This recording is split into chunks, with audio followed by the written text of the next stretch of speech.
Okay, so inshallah we'll go ahead and start. Bismillahirrahmanirrahim. So we will learn ayat number 83 to 86 of Surah Al-Kahf today. The ayat starts with the new description of a new story in the Surah Al-Kahf, and that's about Dhul Qarnayn. So inshallah we'll do a simple translation first. Bismillahirrahmanirrahim. Wa yas'alunaka 'an dhil qarnayn. Here Allah subhanahu wa ta'ala says that they ask you, and you is the Prophet sallallahu alaihi wasallam, about Dhul Qarnayn. Qul, say, reply to them, O Prophet, Sa'atlu alaykum, I shall recite to you, minhu dhikra, about him the story or the narration. And then Allah subhanahu wa ta'ala tells about Dhul Qarnayn. Inna makkanna, indeed we had established him, lahu means to him, fil ardi, in the land. Wa atainahu, and we had given him, min kulli shay'in sababa, all kinds of resources. فَأَتْبَعَ sababa, so he took a path, a journey, hatta idha balagha, until he reached maghrib ash-shamsi, to the setting place of the sun. Wajadaha, he found there, or he found it, the sun, taghrubu, it was setting, fi aynin hamiyatin, in a spring which was of the dark muddy water. Wa wajada indaha, and he found by it qawman, a people. So Allah subhanahu wa ta'ala says, we said to Dhul Qarnayn, we said, Ya Dhul Qarnayni, O Dhul Qarnayn, imma, either, an tu'azziba, you punished, wa imma an tattakhiza, or you take them or adopt them with them, husna, the kindness. So this is a simple meaning. Going back, I'll just give a very, very brief description here because it's not the tafsir session. So Prophet ﷺ was asked several questions by the kuffar and mushrikeen of Makkah through, actually they started from the Jews. So one of the questions was, they asked him about this ancient king. His name is in the title was Dhul Qarnayn. So starting with the ayat, the word starts with the word or letter waw, which means and signifies that other questions were asked before and one more question is being asked here. The word is yas'alunaka. The yas'alunaka is from the root letters Sin, Hamza and Lam. Sa'ala, and the meaning is to ask question. Sawal is from the same root letters. So if you apply the grammar of yaf'aluna, where it brings the grammar of present tense and third person plural, yaf'aluna, exactly the pattern is that they do or they are doing. So if you apply the same rule on these three letters, put a ya in the beginning and vuna at the end, the meaning will be they are asking or they ask. Yas'aluna, exactly the same pattern. They are here the kuffar and the mushrikeen of Makkah. They are asking or they ask. And then you add a kaf at the end, which is the second person you, and this is pointing to Prophet sallallahu alaihi wasallam. So yas'alunaka, you can write down together and read together. Yas'alunaka, they ask you, or they are asking you, O Prophet. And then Allah subhanahu wa ta'ala mentions what is it that they are asking. So I will go into the grammatical breakdown of that more than the description. In the name of this king, he was a pious, righteous king of very ancient time, and in history his name is mentioned as Cyrus, Wallah alam. So, but we will look into the breakdown of the word. Before I do that, just want to recall one thing, that this word the or za and zu that come very often in the Quran. For example, for Allah subhanahu wa ta'ala, we use the word Dhul Jalal. Okay. What is the significance of that word and how is the breakdown? Just want to give a brief description so people can understand. The nouns decline in three states. The original state of the noun is with the last dhamma, last letter, Allahu, and this is the state of first state, and Rafa'a, which means the last letter is in the state of the pesh there or a dhamma. If this word in a sentence changes or declines to another state and it becomes fataha on the last letter, then this state is called nasab. And if it declines to the state where the last letter becomes a kasra or zair, Allahi, then this state is called jar.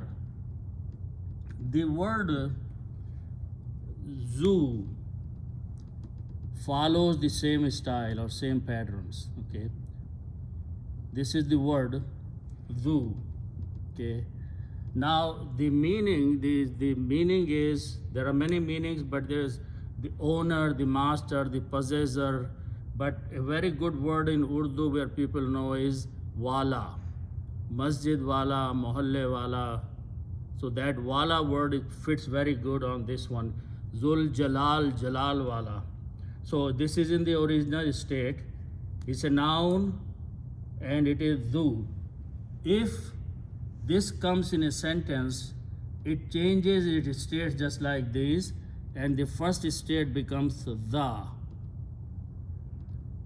which means it is a nasab, and the third state is the, just a jar state, and it follows the sound of fatha, dhamma, and kasra.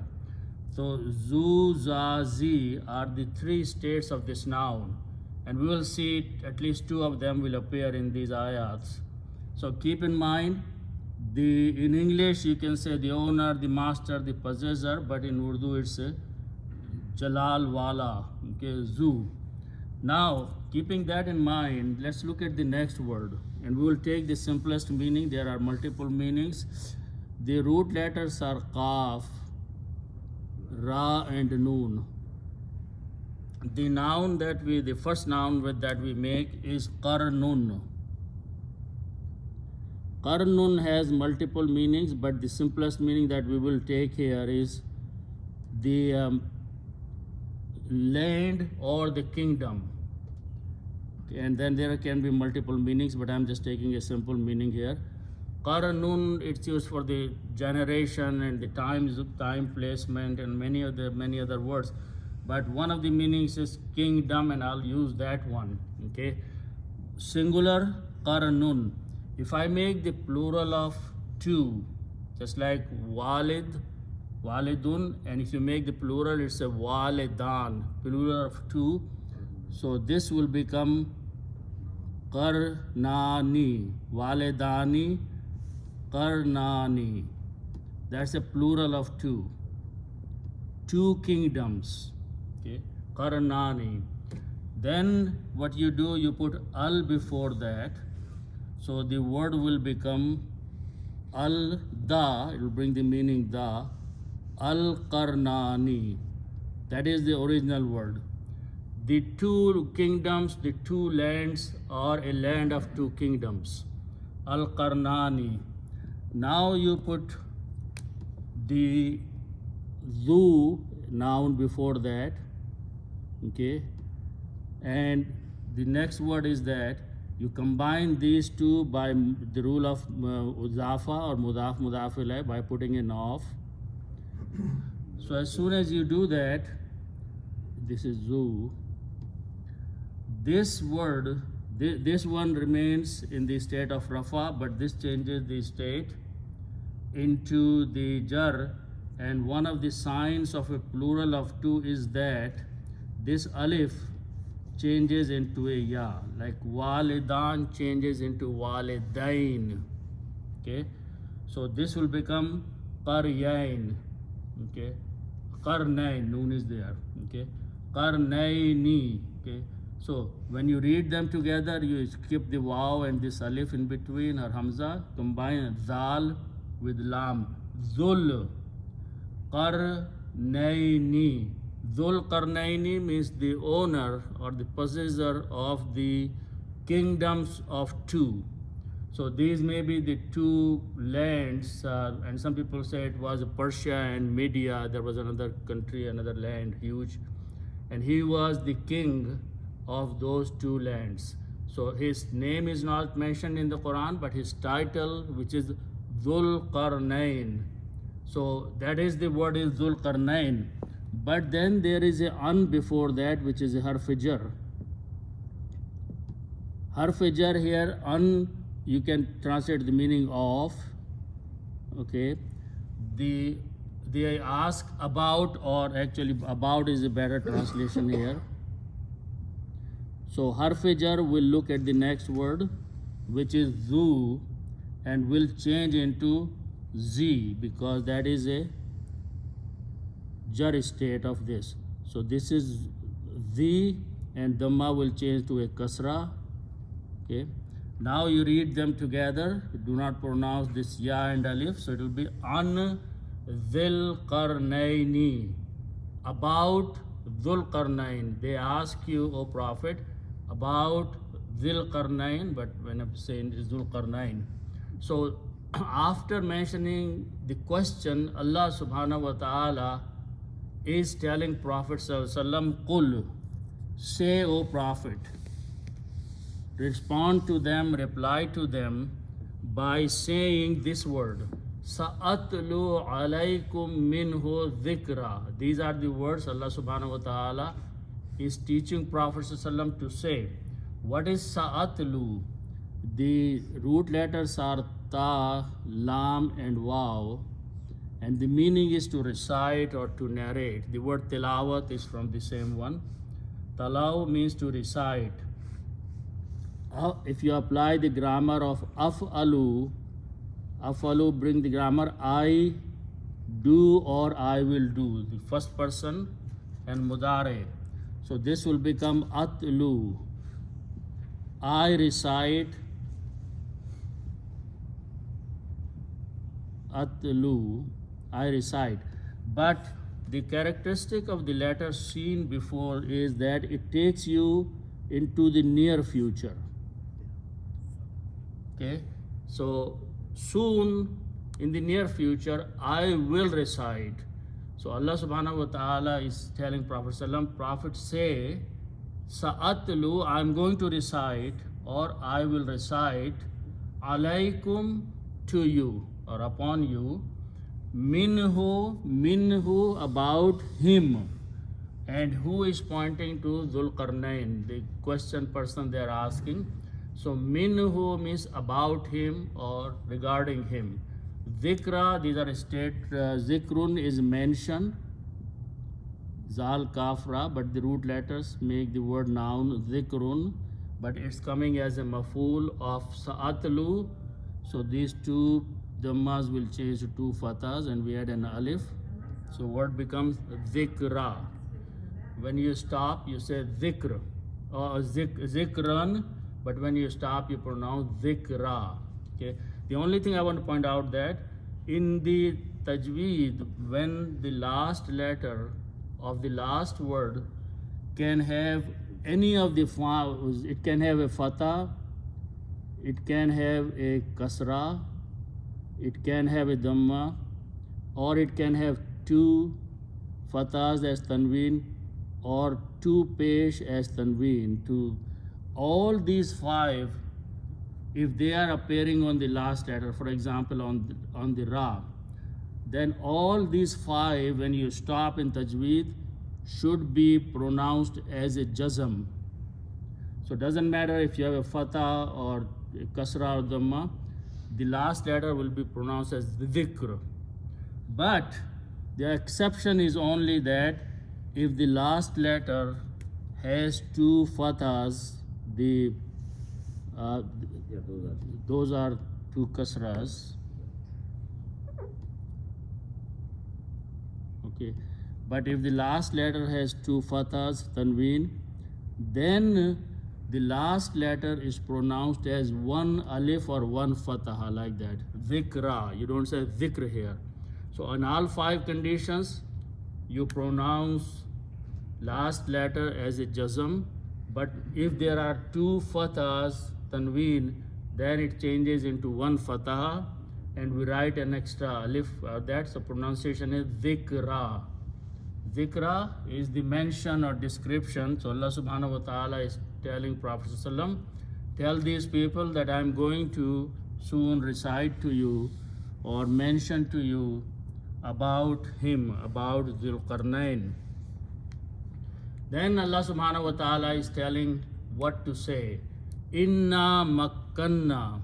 So the word inna means indeed we, and we here is Allah subhanahu wa ta'ala. Allah subhanahu wa ta'ala is telling the reader and the Prophet what is that we did with this person. The next word is makana. Makana means to reside, like makan, okay, residence. But if you go to Bab Fa'ala, where you put a shadda on the middle letter, then it becomes makkana. Makkana means to give establishment someone, to make someone firm. So makkana is the word with the kaf has a shadda. So this is the meaning. When you make the grammar of fa'alna, we did, you add a na at the end. So this will be pronounced as makkanna, two noons. That's the word here in the Quran. Makkanna, we gave them establishment, or we established.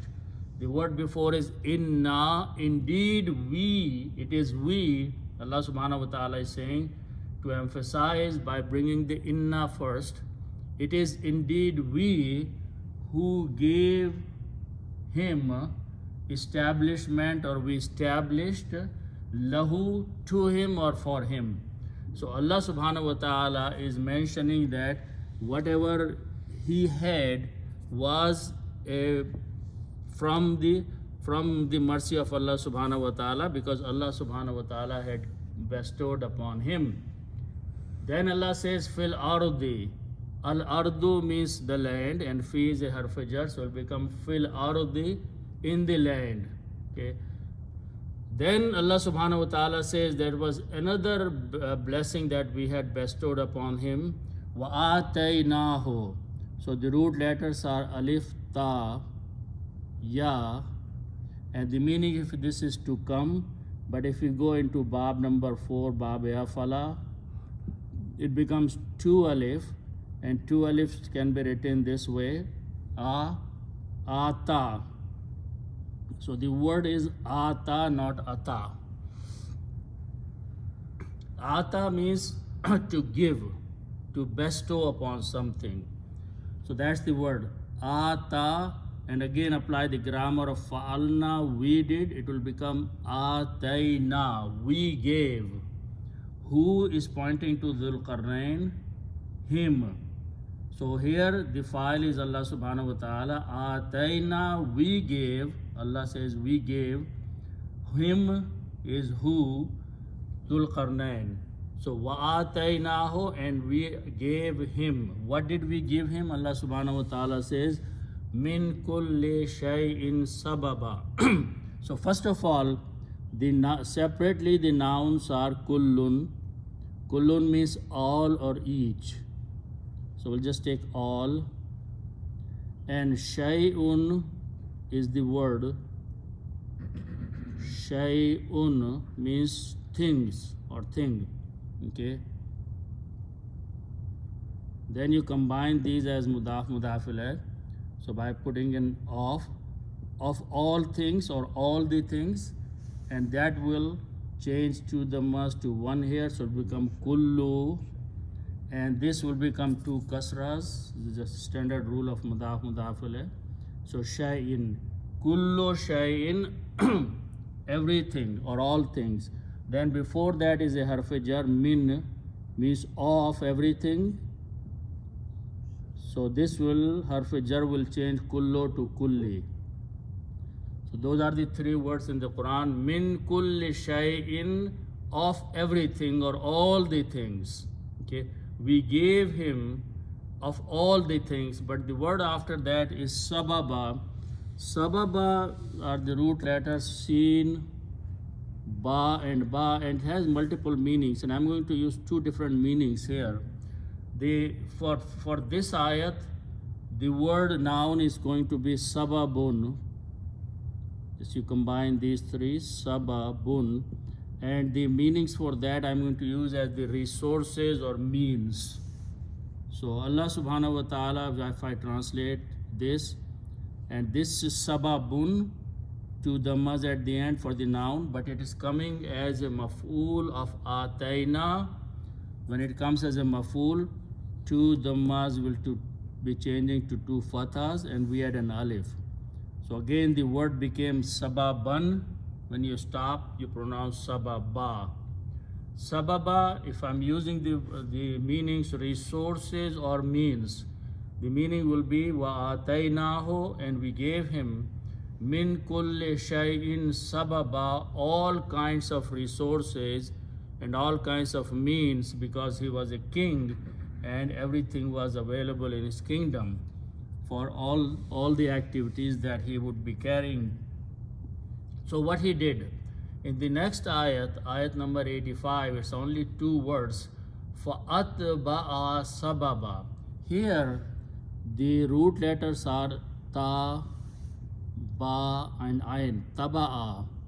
Taba'a means to follow or to go after. So this is Bab Fa'ala, and as soon as actually we are going to go, this is Bab Fa'ala, we are going to go into Bab Afala, so it become Atba'a. Atba'a means to follow, to go after. Okay, and if I combine these by putting a fatha on each of them, it will become atba'a. It's the grammar of third person past tense. Atba'a, he followed. Fa is before that, then he followed. So after he was a king and he had all the means, then he decided to follow. Follow what? Go after where? Again the word sababun is there, but this time the meaning in general is taken a way or a path or a journey. So journey is a better way. So he left his kingdom and he started traveling as a journey for whatever his plans were. For atba'a sababa, so he followed through a journey, or he went on a journey. So while he was traveling with his armies, Allah subhanahu wa ta'ala says that he reached a point where the ayat says hatta idha balagha maghrib ash-shamsi. Let's understand that. Hatta is until. So that means he continued his journey up to a point where Allah subhanahu wa ta'ala is mentioning what that was, until. So his journey probably was a long journey, and he continued with his armies until. Then the word iza. Iza means at a time or at a point his journey, or when his journey, what happened to him? Balagha. Balagha. The meaning of these three letters is to reach. Balaghat or tabligh, iblagh means to make something reach somewhere. But balagha means to reach. And if I just put three fathas, it becomes the grammar of third person past tense. He reached. He, along with his army, he reached at some point. What was the point? Maghrib ash-shamsi. Okay. So The word is gharaba. Gharaba means to set, and that is ghurub is also from this sun setting is called ghurub, or time of sun setting is called maghrib. Okay, so here gharaba are the root letters, and again we will make a noun maghribun, and we stop with the maghrib. It's the setting. The meaning is maghribun means setting, okay, or going down in the west. So maghribun. Then the word is ashamsu. Shamsun means qamar, but when you put al with that, one dhamma goes away, so it becomes ashamsu. Okay, sheen is a shamsi letter, so it kills the sound of lam, so it becomes ash shamsu, the sun. Maghribun, setting, or okay, so this is the sun. And then you combine these two words as mudaf, mudaf ilayh, and this is setting or west. So setting is a better translation because it sets in the west. Then you put an off between, and when you combine this, maghribu will come, maghribun will come maghribu, and shamsu will become shamsi. And then you read them together. Do not pronounce this alif. It becomes hamatul wasal. It becomes maghribu shamsi, the setting of the sun. Setting of the sun. Then the word before that is balagha. Balagha is a verb, and maghribu is coming as a maf'ul. So maf'ul will change to a fataha. So those are the words in the Quran. Balagha maghriba shamsi. Three have to be read together to bring the correct meaning, because each of them affecting the other. So hatta iza balagha, until he reached with his army. Where he reached? Maghriba shamsi, to the place in his journey which was the place of sun setting, or he arrived as a place where he saw the sun was setting. Where the sun was setting, the next few words are telling. Wa wajada ha. Okay, so here wa means and waw, jim, dal are the root letters, and meaning of this is to find. So when we put three fathas, it becomes he found. Va means and. So and he found.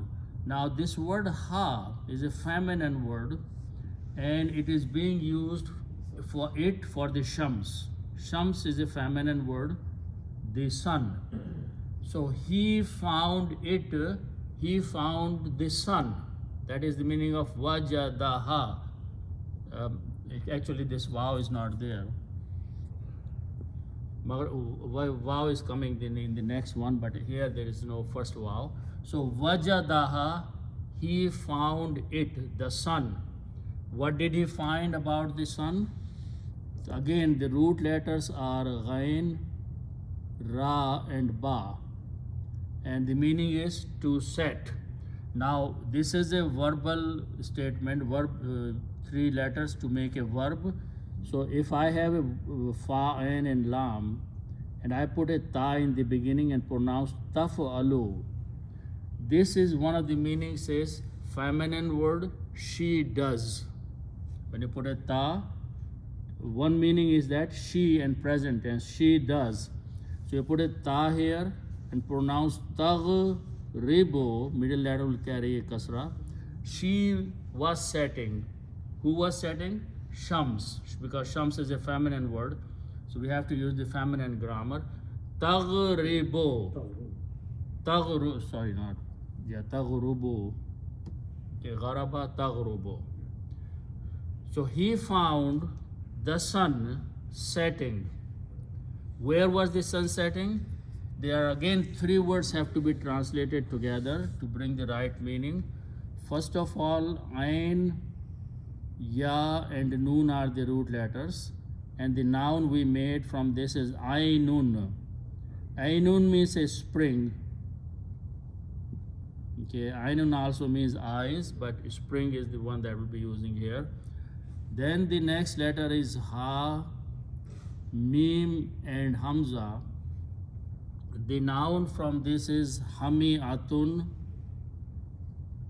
Now, this is a feminine words, Hami Atun, and the meaning of this is always noun should be made in the Rafa state with the two dhammas here. So Hamiyatun is used for dark black mud. Okay. So third word is fi. In. So starting fi, ainun, hamiyatun. Separately, that's how the words are. Fi means in, ainun means water or spring, hamiyatun is dark mud. First of all, you combine these two as a mudaf mudaf. So it will become I know, one dhamma pesh will go from there, and these will change to two kasras. So it becomes I know hamiatin. Okay, water or muddy water in a black mud. Now fi is a harf jar, so it will be kasra there because of the fi. So those are the three words that have to be pronounced together. Actually, I want to correct one thing here.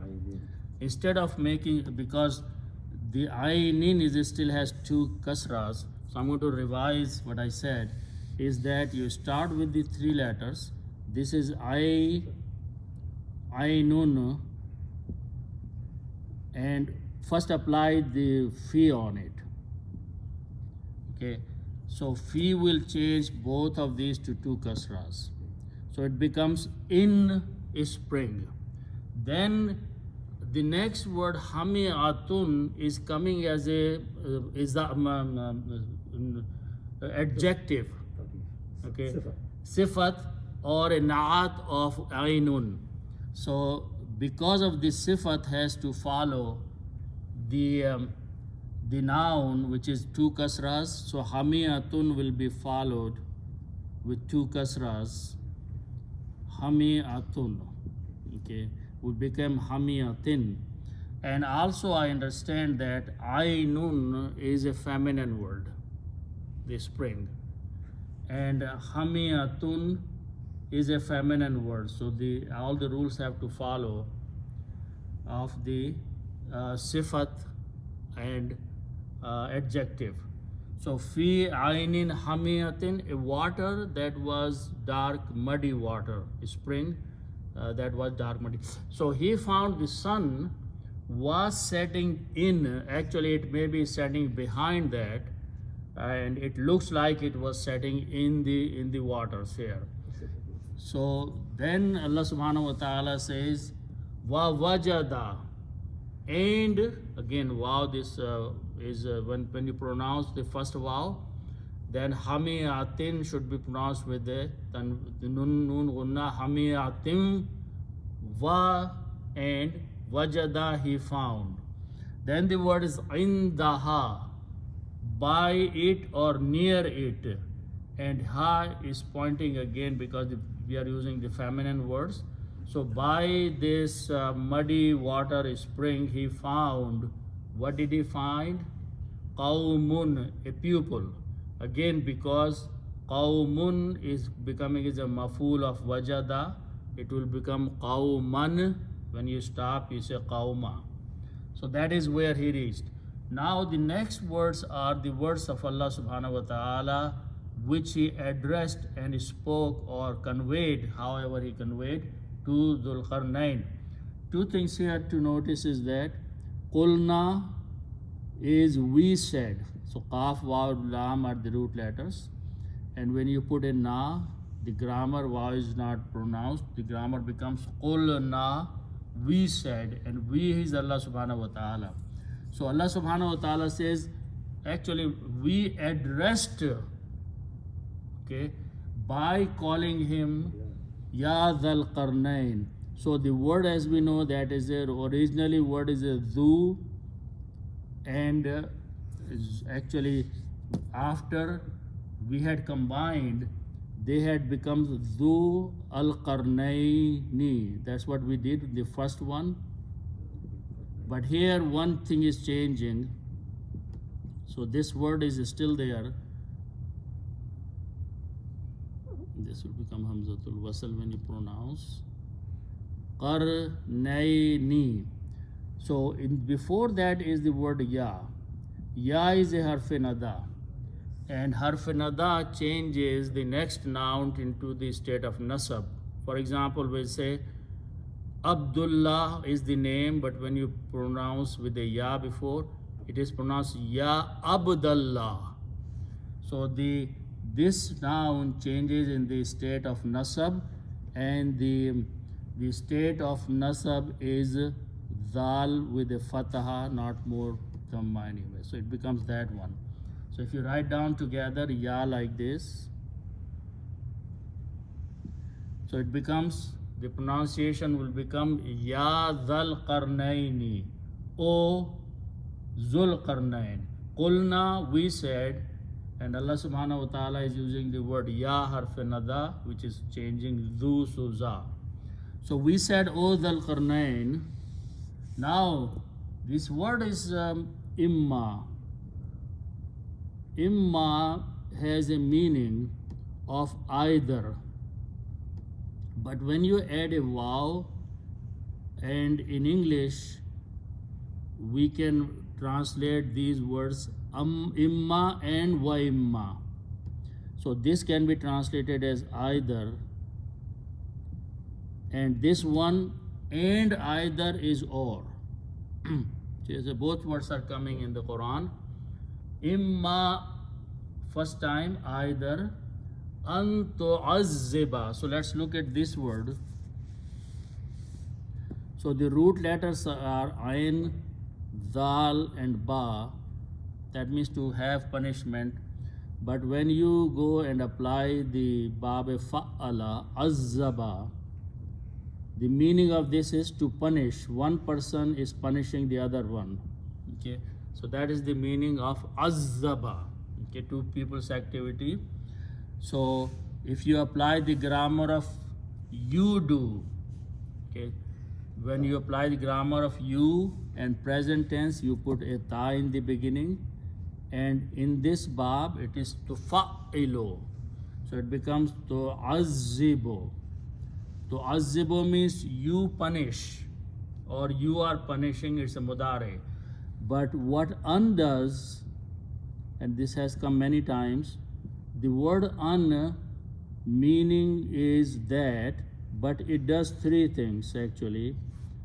It changes first of all the last letter into the nasab state. So tu'azzibu changes to tu'azziba, and the meaning does not remain exactly that you punish, you may punish, or you should punish. So it brings a conditional punishment. So that's what Allah subhanahu wa ta'ala is saying to Dhul Qarnain. Imma, either, an tu'azziba, you may punish, okay, or you can give them a difficult time. Then again the word wa imma is being used, and again the wa imma or, so option is being given to Dhul Qarnain, that these people you just have come across, either you punish them for whatever reason, and that becomes clear afterwards, or an tattakhiza fihim husna.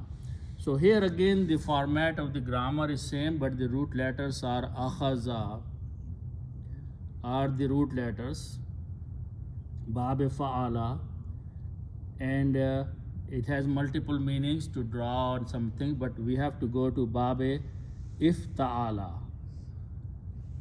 Ifta'ala, we add an alif and a ta in the beginning.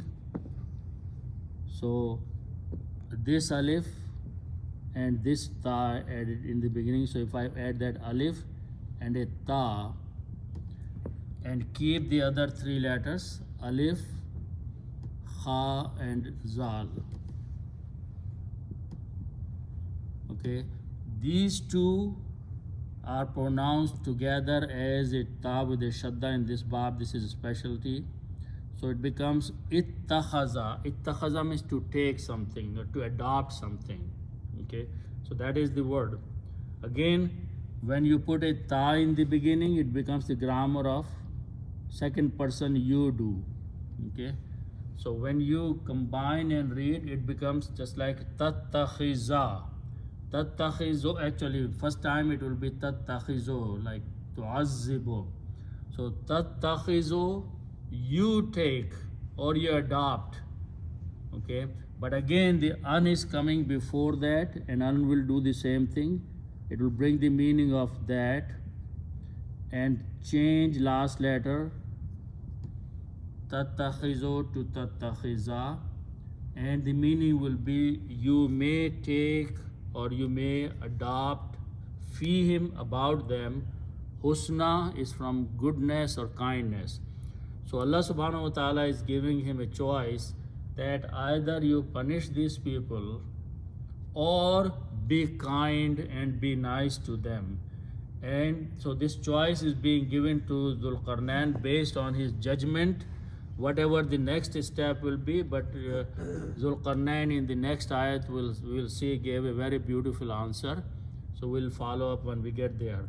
So here the first leg of his journey is mentioned, that is what happened. He reached to a place, and then his journey continues and many other things will happen.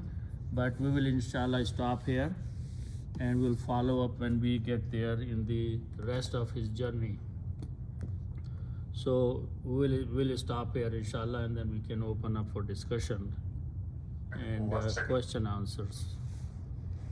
Sadaqallah. 1 second. Can you please unmute? And people can unmute themselves. Okay. So we have some questions here. The Ya Zulqarnain. Ha. So Ya is harf nada, Yeah. and that is used when you're addressing somebody. Yes. So it is a face-to-face type of thing. Yes. So Allah subhanahu wa ta'ala was As addressing Zulqarnain. The question is that harfe nada, ya, is when you are talking to someone whom you can see or you can address or you can make your voice reach to that person. Yeah. So when ya is used, then it changes the first noun into the nasab state. So Abdullah becomes Abdullah. So even though in the conversation you don't have to use ya, but it is the way to address someone, a particular person by the name. So ya is used for that So it's purpose. still one